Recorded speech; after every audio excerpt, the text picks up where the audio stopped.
there's no one size fits all. Friends, what works for us may not work for you. And you, as parents, we have the inner wisdom to be able to know what will work best for us. Different strokes for different folks. Iba-iba tayo. So, ano yung una nating proposition? Proposition number 1, in. In. I-N. I-N. Sa loob. Check in yourself first, then your kids. Saan ko nakikita laging check-in na yan? Of course, in our phones, meron check-in. Di ba we check-in sa bahay. Sana hindi kayo nag-check-in sa bahay, security risk. Pero check-in here, check-in there. But during the pandemic, do you have regular check-ins with your family, with your kids? Do you ask them, how are you today? Kasi baka yung today niya, iba sa kahapon. But before that, you have to check in with yourself. Totoo yan.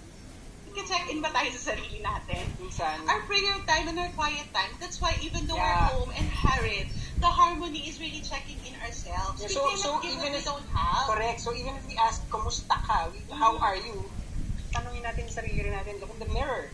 Sabi nga kahapon, I heard sa preaching kahapon, Yes. diba? Preach to yourself. Preach to Sabi ni yourself. Stephanic.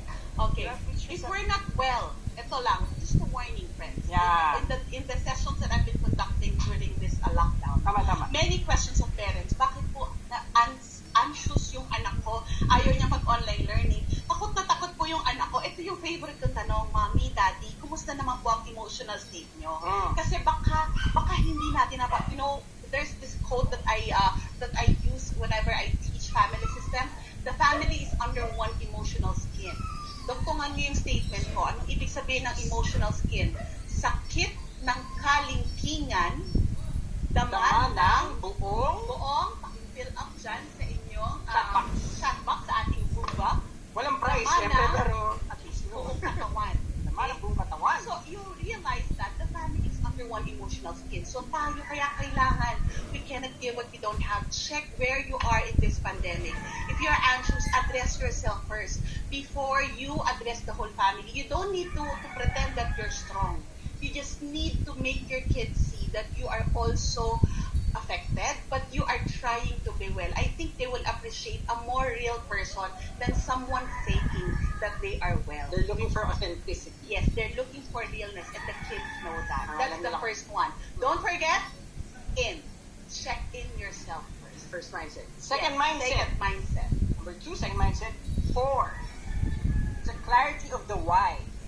Yeah, because lack of clarity on our purpose, direction, and roles just result to chaos. Oh, ano ba itong clarity nito? Halimbawa, maghapon nang walang naghugas ng pinggan kasi hindi naman nag-usap. Nagkagulo kasi breakfast ako gumising ng lunchtime break. So, hindi ka na maghugas ng breakfast. Ganun, di ba? Sample lang yan, di ba? Yeah, so that's clarity of roles. Yeah, you're the assigned dishwasher. I'm talking to you, kid. Di ba? So, you are the assigned dishwasher. Wala nang time, wala nang oras. Yes. So do not assume. Ano sabi sa akin dati nang naliligaw? When I was courting siya, sabi sa kanya, papogi it again, don't assume that I'm courting you, it makes an ass of you and me. And lagi ko tinatandaan Don't assume. Kasi hindi lang sa ligawan yung pag-a-assume. Ah. Even in the roles as a couple, akala ko alam mo akala ko alam niya. Di ba sinabi mo na? Let's remember, our family members, especially our kids, are not 90 years. Alam niyo, parents, this Gen Z, the digital kids, kahit sinabi mo na ng 3 beses, hindi pa rin nila nag-gets minsan. And that's a reality. So, let's not assume. We always need to clarify. Meron pang tanong ang mga bata, why? What is it for? Lagi silang may tanong na ganyan, Dad. Mahilig sa why? Oo. Diba, parang may exam lagi ang mga magulang. Parang kasagot ang lagi na isip, why? Diba? Yeah. But we need to answer that why. We need to understand that why. We need to satiate their curiosity. So they work with that. And kanina sabi natin, we build up the individuality ng ating kids rin. So we really have to answer that para alam rin nila, we need to show the why and the way. The why and the way. You know, one thing that I would like you to note, we need to define what are things for. For example, wala tayong perfect formula for being parents, for being an employee, hindi tayo kakandidato ngayon sa best employee. Pero alam nyo, there are days that we should clarify also what are we doing things for. Kasi that will create our internal boundary. For example, there are days that I cannot help my child in online class. And there are days that you have to clarify. You just need to let go. Just let it go. Why? Because when you let go, you'll be cleared na, hey, I cannot deal with this, but it doesn't mean that I love my kid less. We have to create what I call internal boundary. Kasi minsan, klaro naman yung role, pero we are being captured, we're being trapped with our parents' guilt. So that's why we need to ditch the guilt, parents. Because if we are clear with the 4, and maybe you want to work well, why are you working well? So you can provide the needs of your kids. And isn't it that it's also love for your kids? That's why you're doing it. Correct. Thank you for working hard for us. Thank you for working hard for us. Yeah, we are clear with that. And so there are days that our 4 is to be an employee or to be the best in your career. But some days our 4, we define that I will be very supportive of you. I will spend time with you even though I wasn't able to help you with your exam. I will just be your best support. I will play with you today. Isn't that wonderful? Wonderful. So there are days that kakaririn ang work and there are days na kakaririn ang parenting. Yes. And you know what? Hindi siya na-perfect. Oh. Hindi siya na-perfect. Walang perfect score. Walang perfect score at walang perfect formula. Okay. Number 3. Ayan. Excited ako. Number 3. Third mindset that we invite you to take is the proposition with. With. Magkasama. Together with. I am with you. We're all in this together. I am with you. Jesus is with us. Okay? Parents and kids relating and journeying with each other. Let's treat this pandemic as a journey. Di ba paboritong tanong ng mga bata whenever we go on a road trip? I think parents, you can agree. Ano yung favorite tanong ng mga bata? Are we there? No, that's another thing pala. It's another mindset. Okay. On the way. On the way. We have to do this. We have to start being with them and journey with them. Anong ibig ko sabihin? When we connect with our kids, we are connecting with them, not to them.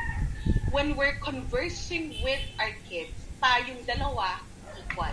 Kaya if you have small kids, when you need to talk to them at level. That's what I learned when she was saying na bata pa yung aming son. Hindi natin makikita kanina, hindi natin introduce. Bata pa yung aming son. Parang don't look down on them, but rather kneel down and look at them eye to eye. So that's a trick for small kids. And then yung mga tinitingala nyo na anak nyo, paupuin nyo na lang sila. Okay, upo na lang Dahil mas matanggap na sa iyo. Yeah, because we are experiencing with them this pandemic. So you have to realize na magkasama tayo. And when we're with them, it's also connecting and establishing that internal bond. Yes. The internal bonding, yung relasyon with our children. The parents with their children. It's not parents to their children. Because when we become two, masyado tayong mataas. Hindi tayo mag-a-adjust sa anak natin. Yeah. Pero pag tayo ay with, hindi natin sila binabarkada, pero tayo yung magkasama. We are journeying with them and we're taking an interest on their interest. We're entertaining their questions. One journey, when we say journey, one of our routines, nighttime routines, naming routines na buo ngayon, syempre, nighttime routines just before we sleep, when we're all in our bedroom, dito lumalabas, minsan kanya-kanyang gadget, admittedly, di ba? Naghahabol ng mga social media, habol ng trabaho, but this is the time that we hear stories, we hear questions from our kids. Or ako, I was asking si daughter, Dad, what's your favorite song when you were my age? What was the song? Ikaw, tinanong, who's your idol? Pop idol? Something like that. Idol when you were my age, yan. Siyempre, nung sinabi niya, hindi niya kilala. Sino sinabi mo? Debbie Gibson. Who's Debbie? Who's So that? the people in my generation would know Electric Youth. Mm-hmm. But this is the time that we talk with them and we share in their interest. Because hindi na natin mababalik to. We don't pray that mabalik to. But you just cherish the moment. Cherish that the they moment. are growing with us. Mm-hmm. Diba? Magkasama tayo dito. We are together. We're all in this together. Di pa natin mapanood yun. Okay. Yeah. So Napanood na natin yun. Okay, number 4. Let's go to number 4. Fourth mindset that we join you to take is the proposition end. And A-N-D. Quotes, and its shell. Okay. There's always two sides. There's always two sides of the coin. Halimbawa, ano yung mga two sides of the coin? Heads or tails? Heads or tails. Pero if you look at it, magkasama naman talaga. Faith and fear. Hindi yun magkasama.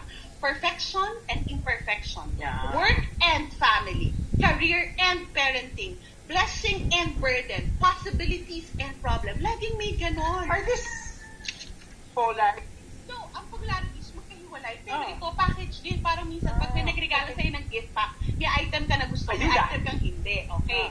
So, ito, one thing that and there are two sides of the coin. Isn't it that working from home is a blessing? But, ikaw ang may guilt dyan nung simula. Because I've been working from home, there are days that I teach, I do training, but there are days that really, akin lang yung bahay, ikaw yung nanibago. At the start of the pandemic, tuwan-tuwa ako na work from home ako. But of course, hassle din na, of all the scenarios in the chaos outside. But that was the time na ang daming trabaho. Parang everybody wants a piece of you or wants a piece of me online. Dahil work from home, talagang they feel na 24/7, I can be reached, I can be contacted. And I felt guilty na nasa bahay nga ako, I'm at home, but I can't be with my kids. So it was a choice then. It was it's something that I need to marry, something that I need to, what's the word? To marry. To marry na reconcile, to remove the guilt and diba? Choose. Yeah. But I told him, you don't choose. You just live with that. And I'm sharing the same thing. Yeah. Because I think Thank you for your word. Yes, thank you. Because ako, na-marry ko na even though my child would ask, sometimes it's the package. It's part of the package. So I would just choose to look at the good side and I can see them growing. I can somehow monitor them. It's totally imperfect, but it's not a choice between an and. It's not even an or. It's an and. Package siya. There are blessings, but there are burdens. Mm-hmm. There is harmony, but there is hassle.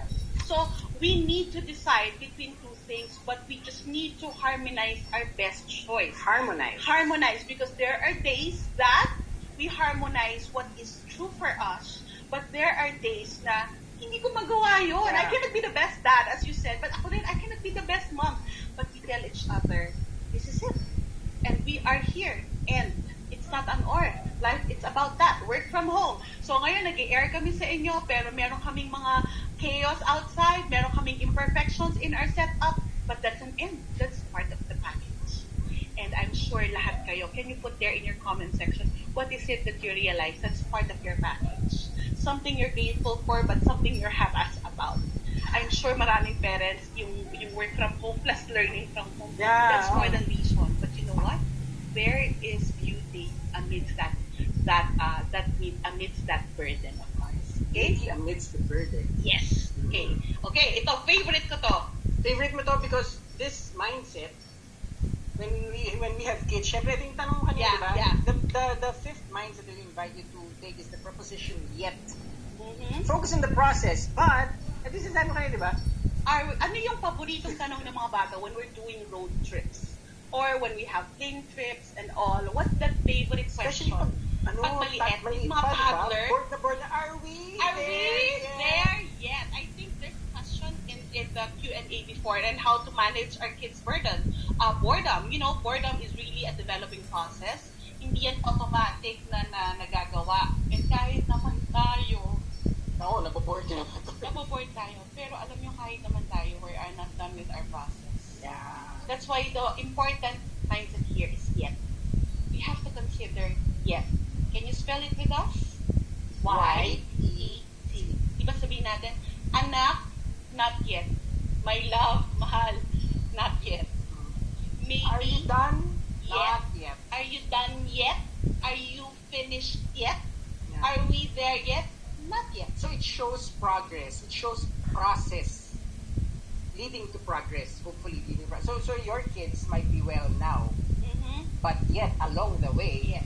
What happens? What if a challenge happens? What if a challenge happens? Oh.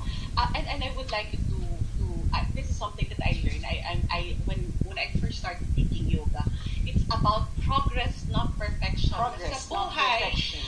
And I think during the pandemic, we have to know the little progress that we have. Oh, parang unicorn ngayon to look for perfection. We are all, when I was in high school, I read this and it's beautiful.